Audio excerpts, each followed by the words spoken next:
સુરત એસઓજીએ પકડી પાડેલા drugs mafia Shiva Zala jail મુક્તિ બાદ બહાર આવતા ફિલ્મી તમાશો કર્યો હતો અને ગેંગસ્ટર સોંગ પર રીલ્સ બનાવી સોશિયલ મીડિયામાં મૂકી જાણે પોલીસને સીધી ચેલેન્જ આપી હોય તેવા દ્રશ્યો સર્જાયા હતા. સુરતના ડ્રગ્સ માફિયા શિવા ઝાલાની જેલ મુક્તિ પર ફિલ્મી તમાશો જોવા મળ્યો હતો.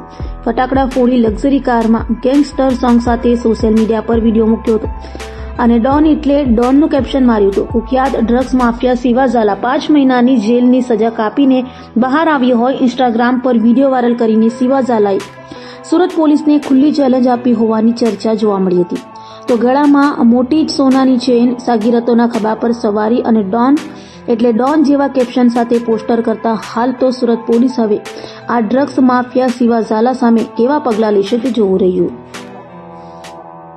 શિવરાજસિંહ ભૂપેન્દ્રસિંહ ઝાલા 2 તારીખે વચગાળાના જામીન ઉપર પેરોલ ઉપર આવ્યો હતો અને પેરોલ ઉપર આવી અને જાહેરમાં મેં ફટાકડા ફોડ્યા હતા અને ફટાકડા ફોડી અને કાયદાનો મેં ભંગ કર્યો હતો.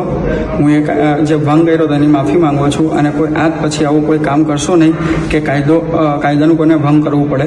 હું એની માફી માંગુ છું. આજ પછી મારાથી આવી કોઈ ભૂલ નહીં થાય.